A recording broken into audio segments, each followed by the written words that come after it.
কৃষ্ণের কথায় নিজের ভুল বুঝতে পেরে রূপা স্বীকার করলো তার আসল পরিচয় দীপার কাছে। হ্যাঁ বন্ধুরা, অনুরাগের ছোঁয়া সিরিয়ালের পরবর্তী আপডেটে আপনারা ঠিক এমনটাই দেখতে চলেছেন। বিস্তারিত জানতে হলে ভিডিওটিতে একটি লাইক দিয়ে শেষ পর্যন্ত দেখতে থাকুন।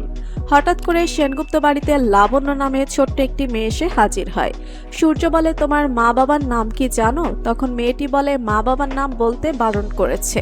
এই বলে মেয়েটি কান্না করতে থাকে। সোনা জিজ্ঞেস করে, কাঁদছো কেন? তোমার চোখে জল? তখন মেয়েটি বলে, আমার মায়ের জন্য। মা কোথায় আমি জানি না, আমার মনে হয় মা আর বেঁচে নেই।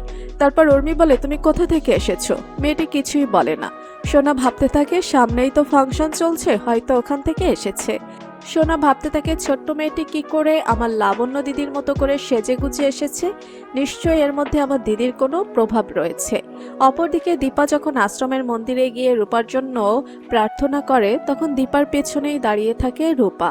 রূপা দেখতে পায় মা তার জন্য ঠাকুর মশাইয়ের কাছে প্রার্থনা করছে রূপাকে পাওয়ার জন্য। এরপর রূপা পেছন থেকে দৌড়ে চলে যাওয়ার সময় দীপা দেখতে পায়। দীপা বলে, আরে এ তো ওই মেয়েটি না যে কিনা আমাকে দেখলেই পালিয়ে যায়। এরপর দীপা ঠাকুরের সামনে থেকে দৌড়ে গিয়ে রূপার পিছু নেয়। রূপা দৌড়াতে দৌড়াতে হাঁপিয়ে রাস্তায় পড়ে যায়। এরপর রূপাকে ধরে দীপা বলে, তুই আমার উপর অভিমান করে আছিস? আমাকে দেখে পালিয়ে যাচ্ছিস কেন? তারপর রূপা বলে, আমি আপনার মেয়ে নই, বহু বছর ধরে আমি এই আশ্রমে থাকি।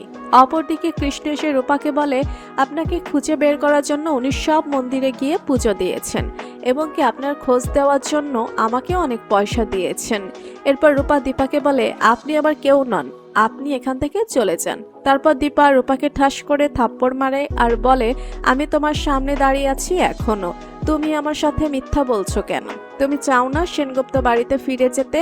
তোমার বাবা সহ সবাই তোমার জন্য অপেক্ষা করছে। কিন্তু রূপা দীপার কথায় কোনো সায় না দিয়ে সেখান থেকে চলে যায়। দীপা বলে, রূপা আমি তোমাকে নিয়ে সেনগুপ্ত বাড়িতে ফিরে ভাঙ্গা সংসার জোড়া লাগাবই। দীপা ভাবতে থাকে, রূপা যেহেতু এই আশ্রমের দায়িত্ব নিয়েছে, সেজন্য এই আশ্রম থেকে রূপা পালিয়ে যেতে পারবে না। অন্যদিকে দীপ সামনের ফাংশনে খোঁজ নিয়ে জানতে পারে তাদের কোনো বাচ্চা হারিয়ে যায়নি। তারপর সবাই চিন্তায় পড়ে যায়, ছোট্ট লাবণ্যকে নিয়ে কোথা থেকে এলো মেয়েটি।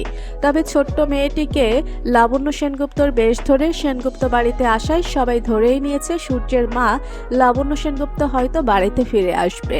অপরদিকে রূপা নিজের ভুল বুঝতে পেরে দীপার কাছে গিয়ে ক্ষমা চায়। দীপা বলে, রূপা আমি জানি তুমি অনেক সমস্যার মধ্যে দিয়ে এই আশ্রমে এসেছো, তবে তোমার এখান থেকে চলে যাওয়াটাও কষ্টের হবে, কিন্তু তোমাকে ফিরে যেতেই হবে। তোমার বাবা তোমার জন্য প্রতিনিয়ত কুকড়ে কুকড়ে মরছে তোমাকে দেখার জন্য। তারপর দীপার কথা শুনে সেনগুপ্ত বাড়িতে ফিরে আসলো রূপা।